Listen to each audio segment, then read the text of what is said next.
All right. Test, test, Test. test, test.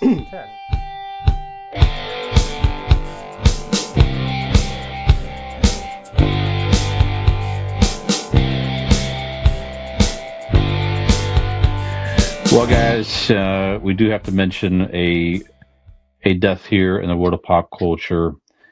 Just happened today. Nick's calves. Yeah, no shit. They were burning Sunday. Let me tell you. Yeah, imagine. It's funny because I do different leg stuff. And you find out how you what you don't get when you're working out, like the way you use your body differently when, say, you're pushing Yeah. a fucking SUV. It's just It's because you can't because simulate you work that. on show muscles, not Joe muscles. Okay. That's right. That's right. Yeah, Nick is a shower, not a goer. Is that what that it works. is? Yeah, that or works. goer, not a Shower, shower, not a maybe. goer. Goer, Shower, not a goer. Goer, not a shower, something like that. So, okay. Is a That car was not a Died. goer. it was not a goer at all. No, it was not. All right, gentlemen. So Richard Lewis passed away today, a comedian, 76 years of age. Looks like he suffered a heart attack, poor man. So Richard Lewis, I'm Gen X, of course, so I remember him in stand-up specials. He had a lot of those on like HBO, etc. Growing up, I remember back in, gosh, must have been 80s, 90s anyway. He had different specials. Yeah, Different specials, he had shows. talk shows. He had his own sitcom at one point. That's right. And then he's landed on every 80s and 90s comedy. He guest starred on any one of Curb Your Enthusiasm. He did a lot of spots with that, being one of Larry David's friends. And Robin Hood Men in Tights. Yes. There you go. Certainly a different type of comedy. I did enjoy his stuff here. I like the fact that he was very open and honest about he had a lot of anxieties and depression, and he was just very open about that. And I'd like to think certainly if people suffered through some of the same challenges that he did with anxieties and depression and all that, I feel like that he could resonate with that audience. I don't know. I just thought he was funny. I liked his stuff. I thought he was very intelligent, a very interesting comedian. So I'm just going to stop right there. So Dean, were you a Richard Lewis fan? Anything you want to say? Yeah, I've been a stand-up comedy fan since I was a child. Actually, when the other kids were saying that they wanted to be firemen and policemen, I honestly would answer with I wanted to be a stand-up comic. So all of those stand-up comics, fell a long way from that. I can't even be funny. I went ahead and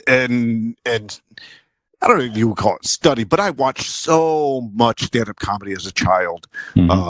And he was one of them. I mean, he was one of the staples. He was different than a lot of the other guys. He had that, what do you say? And I don't mean this to be racist. Je ne sais quoi. No, he had a very, he was one of the very first, Jew forward in his presentation. Does that make sense? Yeah, I could see that. Sure. And I loved it.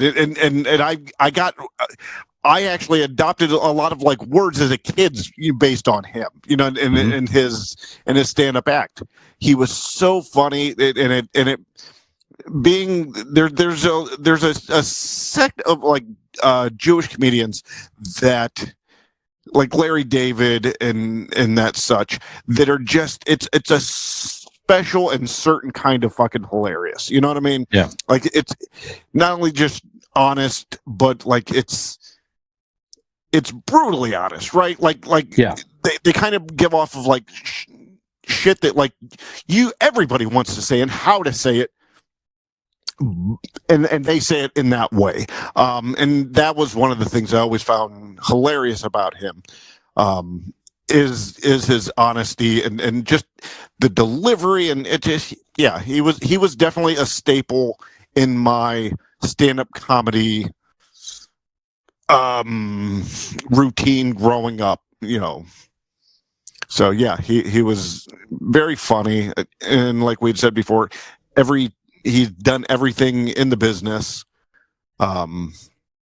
It's very, very sad. But again, like I've said about many of these other passings that we've had, I mean, to live that life, to give so much. Yes, it's very sad that for him and his family of his passing, but like what he left pop culture with is just remarkable, and we're all lucky for it.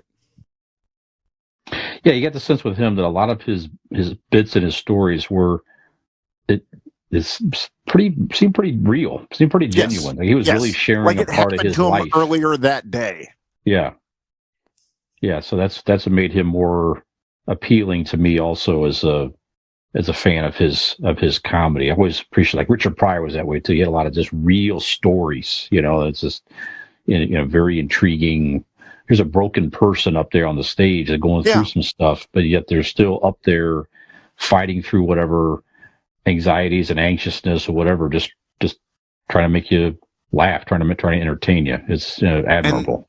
And there's so many like stand-ups will be up there and telling a story. So this happened the other day, and like it's funny, it's terrific, but so it's like made up for us to tell a story, right? Yeah, right. Richard Lewis would get out there and like you honestly thought he goes, "Hold on, I'm going to stop my show to tell you about what happened to me today." Right. Like, but he was brilliant, and he did write it. You know what I mean? Like he was a brilliant stand-up comic. But his delivery and the way he put it out there made you think that, this happened to him on the way here. He's just stopping his show because it popped into his head what happened earlier. Yep. That's part of his brilliance. Right. Like he had to make up a story like, it was a car ran out of gas, and he had to push it or something. Right. His mom's in the car. Just heard that recently, Dean. That sounded staged to you? My calves beg to differ. He didn't tell you she was in the back seat. No. Anyways, now, Nick, you're a Curb Your Enthusiasm fan at the very least. You had mentioned that before. So, what do you think of Richard Lewis? I didn't really know him from. When I saw the picture of him, I was like, okay, the Curb Your Enthusiasm and Robin Hood Men in Tights were the two things that came to mind. But it was like he's got that. I'm like, I know he's been in a million things I've seen. You know what I mean? Like and sadly, I'm not familiar with his stand-up comedy. I don't believe I've ever seen any of that. But he was definitely fantastic. I'd have to search it out. I think you'd like it. Yeah. Yeah, so just on this article here in Deadline.com, his first special was on Showtime, entitled "I'm in Pain" in 1985, and he had one of the premier presence on HBO with comedy specials in 1988, 90, and 97. So there you have it. You can find this stuff out there, I'm sure. There you go. All right. That'd be why I didn't see a lot of it. Half of his catalog was before I was born, or as I was born. So. Right. No, but I think you'll still enjoy it. Yes, absolutely. All right. Well, rest in peace, Richard Lewis. Gen X Brian here. Millennial Dean. Millennial Nick. If you like our stuff, give us a like and subscribe. And we may just send you a Polaroid of Millennial Nick's feet.